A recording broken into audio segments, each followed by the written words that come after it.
La fin du monde arrive. On n'a jamais été aussi proche de la fin. Un petit peu d'humour, hein. Est-ce qu'en tant que chrétien, on doit s'alerter? Est-ce qu'en tant que chrétien, on doit avoir peur, être tremblant? Non. Le seul devant qui nous devons trembler et avoir peur, c'est Dieu, hein. La crainte de Dieu, c'est le commencement de la sagesse. Il le punira sévèrement et lui fera partager le sort des hypocrites. C'est là qu'il y aura des pleurs et des grincements de dents. Il s'agit de l'enfer. En enfer, il y aura des pleurs et des grincements de dents. L'enfer fera partie de la justice de Dieu, hein. J'en parle calmement.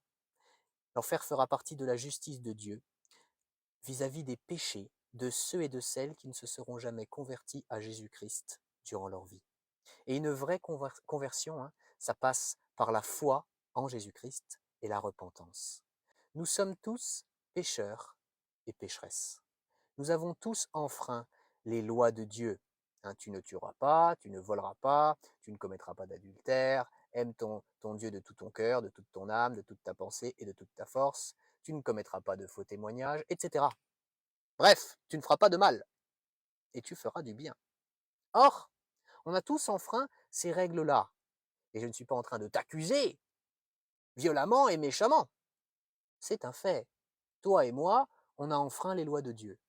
C'est comme ça. La Bible dit que tous ont péché et sont privés de la gloire de Dieu. Alors quel est le rapport avec la fin du monde?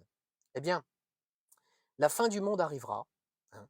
La fin du monde arrivera, Jésus-Christ reviendra, Jésus-Christ revient bientôt, hein. Jésus-Christ est Dieu, il est Dieu. Il va revenir. Et ensuite, il y aura le jugement dernier, hein, à terme. Il y aura le jugement dernier. Ce n'est pas simplement la fin du monde et puis la Terre s'arrête et puis voilà. Non, non, non, non, non. Il y a une suite à la fin du monde.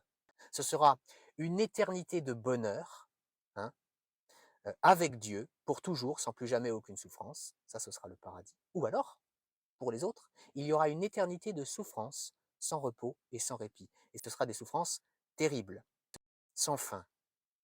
Dieu est juste, il est saint, il est parfait. Et il n'est pas que cela, il est aussi amour. Il veut que tu échappes, il désire que tu échappes à l'enfer, que tu échappes au péché, que tu sois sauvé, que tu aies un bon objectif de vie, que tu te détournes du mal. Il désire vivre avec toi, il désire te transformer, faire de toi une nouvelle créature. Il désire habiter en toi, te changer. Il t'aime. Il t'aime. Dieu t'aime. Dieu est amour. Le chrétien et la chrétienne ne sont pas, logiquement, s'ils suivent les commandements de Dieu, ils ne sont pas effrayés par la fin du monde. Apocalypse, ça ne veut pas dire terreur, ça veut dire révélation. Il y a de l'espérance pour les chrétiens et les chrétiennes. Et pour les autres, venez à Jésus-Christ. Je disais que Dieu est amour. Et parce qu'il est amour, il est venu sur terre. Il s'est incarné en être humain tout en restant pleinement Dieu, hein. Il est venu en tant que pleinement homme et pleinement Dieu. Et là, je suis en train de te parler de Jésus-Christ. Et il est venu mourir sur une croix parce qu'il t'aime. Il t'aime tendrement, grandement. Il t'aime vraiment beaucoup, en fait. Il veut te sauver de l'enfer, te sauver du diable, te sauver du mal, te sauver du péché, te sauver de cette vie sans aucun sens. Et il veut que tu vives avec le vrai sens de la vie, qui est de vivre pour la gloire de Dieu, dès maintenant et pour l'éternité. Dans cette vie humaine, dans cette vie terrestre et pour l'éternité. La Bible dit, car Dieu a tant aimé le monde qu'il a donné son Fils unique, afin que quiconque croit en lui ne périsse pas, mais qu'il ait la vie éternelle.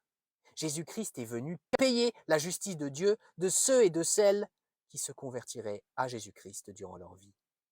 Pour ces gens-là, il n'y a plus d'enfer puisqu'il a payé. Et Dieu a ressuscité Jésus-Christ au 3e jour. Est-ce que tu comprends bien cela? Le Fils de Dieu en personne est venu sur terre dans l'objectif de te sauver. Est-ce que tu vas, par la grâce de Dieu, croire en Jésus-Christ et te repentir et vivre pour lui? Ou est-ce que tu vas rester avec les chaînes du péché, les chaînes avec des maillons, quoi, tu vois? Est-ce que tu vas rester esclave du péché? Ou est-ce que tu vas devenir serviteur de Dieu par Jésus-Christ? par sa grâce et pour sa gloire.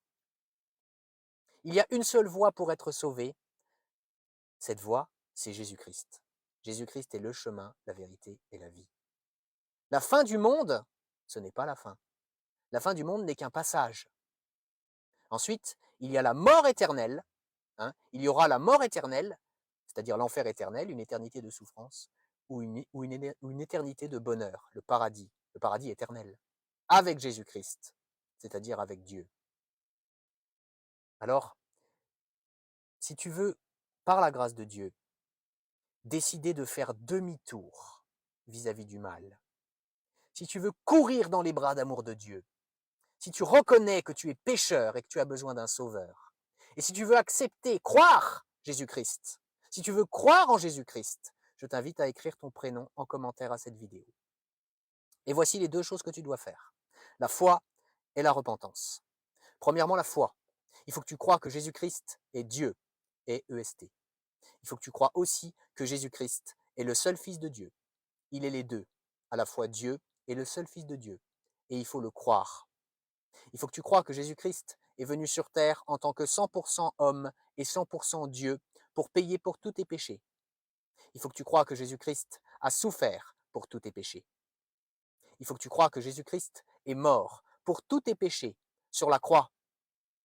Il faut que tu crois que Jésus-Christ a été enseveli, c'est-à-dire qu'il a été mis au tombeau, une fois qu'il était mort, évidemment.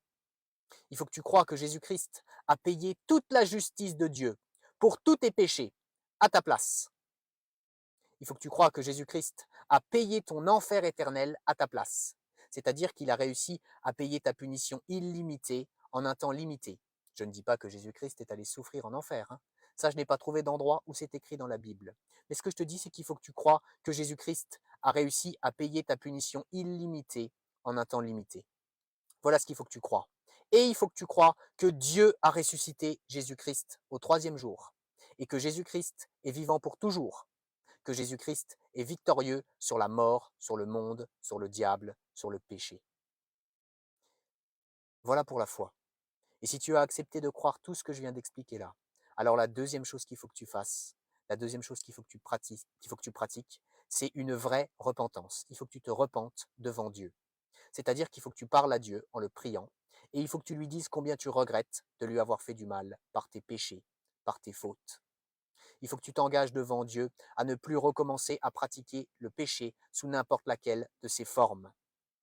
Et il faut que tu cites tes fautes, tes péchés à Dieu, et il faut que tu lui demandes pardon. Alors arrête cette vidéo maintenant et pratique cette repentance.